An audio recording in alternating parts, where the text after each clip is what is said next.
Hello everybody and welcome back to a new video on the Ash Gamer 101. Finally, I know it's December and the last time I uploaded a long form video or just a video like this was back in 2023. So yeah, we are back for right now. And the first game we're going to review, if you haven't seen the title nor the thumbnail somehow, we're going to be reviewing Kirbys Pinball Land, one of the more forgotten games of the Game Boy era Kirby games. But anyways, we are going to check out this game, and it's actually pretty fun, so let's dive into this game.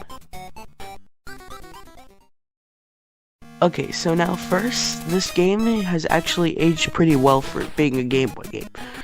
Thus it was meant for a handheld console, it's obviously showing that. But the game is actually a pretty good game. Like, the physics are pretty good for that time, and well, it was pinball portably, wherever you wanted it to be back then. So think about it, back then, it was probably a really good and new concept for the time.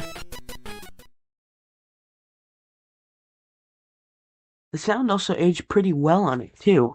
Like example, take a listen to this song.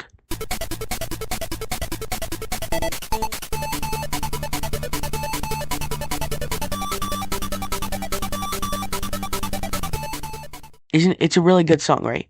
Oh, and also this one.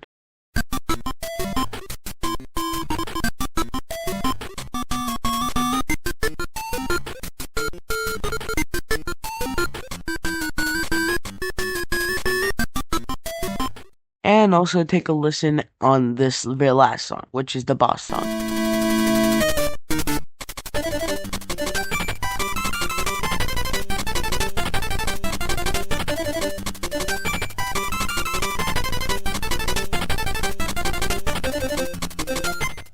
They're all really good, right?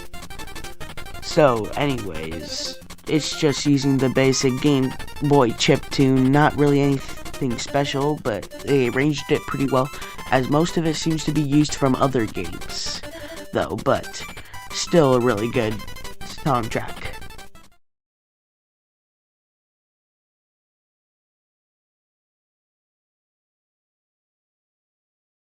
Now, as I mentioned in the graphics, this game's mechanics is actually pretty well. Like example, the pinball, the controls if you play it on a real Game Boy, it all fits really well. Although if you use a keyboard, it doesn't really fit well and you might need to change some of the controls so it feels correct.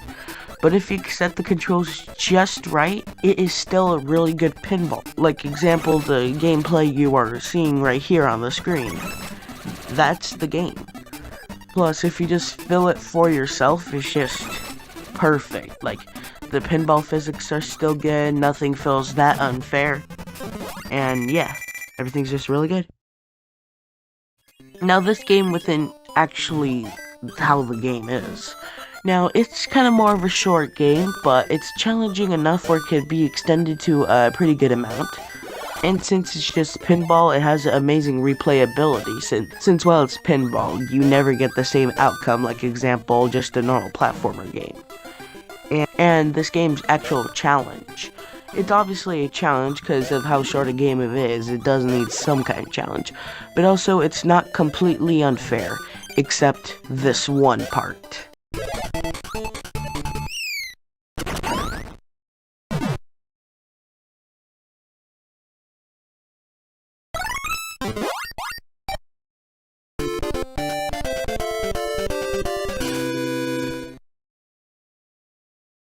Like, you can never push A in time for some reason. Like, I never could do it perfectly, except once ever. Like, that's just well. But, actually, the game itself, it's kind of hard to explain itself, so just look at the gameplay right here.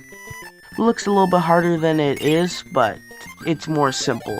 As the down button is to control the left machine thing, and the A button is controlling the right machine thing.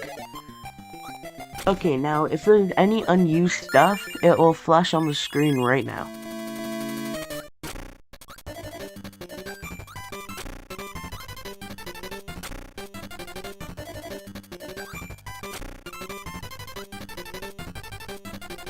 And there is one unused track, which is an extended version of the credits theme.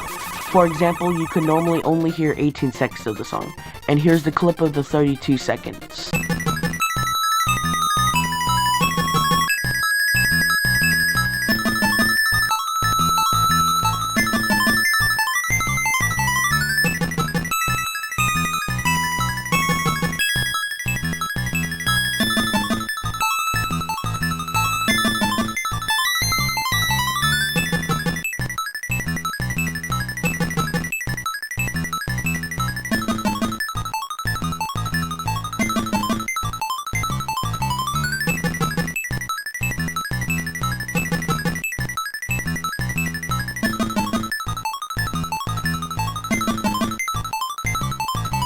Now overall, this game is pretty good, and well, it's really forgotten and obscure, and not really released anywhere outside of the actual Game Boy itself. It's still a really good time, and I would recommend it. Even pirating or not, still good. That's all for me today, and bye-bye, and Merry Christmas.